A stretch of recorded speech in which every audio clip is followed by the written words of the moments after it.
Hi guys, welcome back to my channel. మీకు తమ్లైన్ చూస్తే తెలిసిపోయి ఉంటుంది కదా. భగీరథుని కృషి. పాతాళ లోకంలో కపిల మహర్షి కోపాగ్నికి దగ్ధమై ఉత్తమ గతులు లేక బూడిద రూపంలో ఉండిపోయిన సాగరపుత్రులు 60,000 మంది కారుణ్య దృష్టితో ఉద్ధరించి స్వర్గానికి పంపించిన చల్లని తల్లి గంగమ్మ తల్లి. భగీరథుని కృషి ముందుగా అతని పితరుల కొరకు ఉద్దేశించిన అది యుగ యుగాలకు సమాజ సౌభాగ్యానికి ఉపకరిస్తూనే ఉంది. అప్పటి నుండి ఏ పుణ్య నదులకు మన అభ్యుదయానికి సంబంధం ప్రారంభమై ఉంది. శ్రీరాముని ఆదర్శం. దశరథుని మరణ వార్త వినిన తరువాత అతనికి ఉత్తమ గతులు కలగాలని రామలక్ష్మణులు గంగానదిలో స్నానం చేసినట్లు, పిండ ప్రదానాలు చేసినట్లు, తర్పణాలు వదిలినట్టు వాల్మీకి రామాయణంలో వివరింపబడి ఉంది. పుణ్యనదులలో ప్రతివారు పితృకర్మలు చేయడానికి ఇది ఒక ఆదర్శమైంది. బలరాముని తీర్థయాత్రలు. కురుక్షేత్రంలో మహాభారత యుద్ధం జరుగుతూ ఉండగా అందులో పాల్గొనుటకు ఇష్టం లేక బలరాముడు తీర్థయాత్రలకు వచ్చి సప్త గోదావరిలో స్నానం చేసినట్లు భాగవతంలో ఉంది.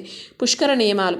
అవకాశం ఉన్నవారు పుష్కర విధిని ఆచరించడానికి ముందు రోజు 2 పూటల్లో 1 పూట ఉపవాసం ఉండి మరునాడు ఉదయం గుండు చేయించుకొని స్నానం, దాన, శార్ద, తర్పణాలు ఆచరించడం ఉత్తమం.